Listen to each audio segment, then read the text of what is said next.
Leões.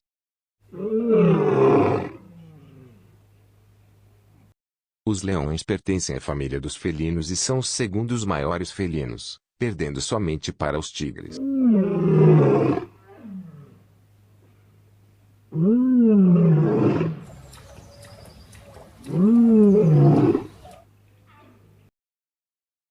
Os leões são os únicos animais da família dos grandes gatos considerados sociais, com os leões africanos sendo os mais sociáveis de todos.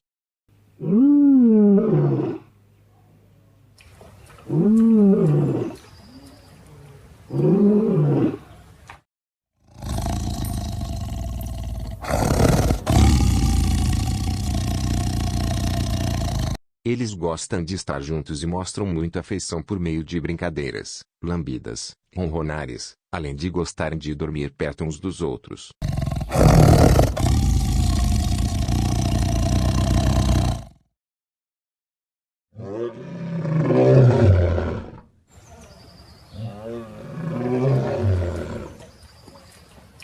As leoas fazem a maior parte do trabalho em um grupo. A caça, vigia noturna, liderança do grupo e proteção dos filhotes, se destina a elas. Mas, apesar de serem as primeiras a estarem na frente de tudo, na hora das refeições é o macho que come antes de todos. E, somente depois de satisfeito, filhotes e fêmeas podem se satisfazer.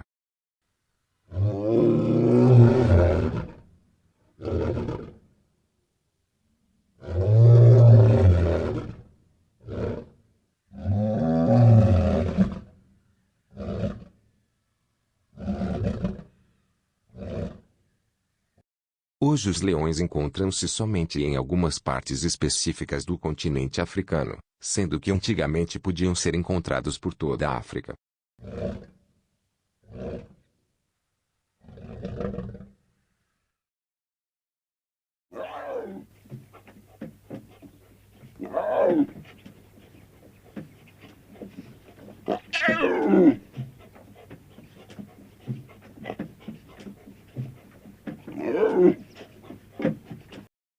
Quando um leão ruge, pode-se ouvir o som que é limite de uma distância de 8 quilômetros.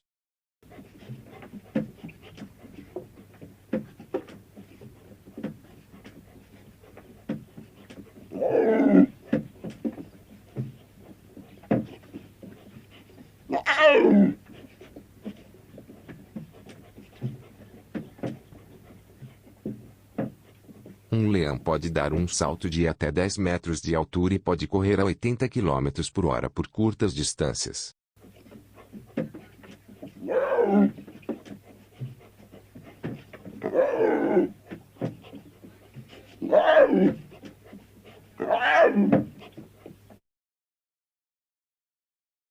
Leões na natureza vivem entre 10 e 16 anos, enquanto os leões de cativeiro podem chegar a viver até 30 anos.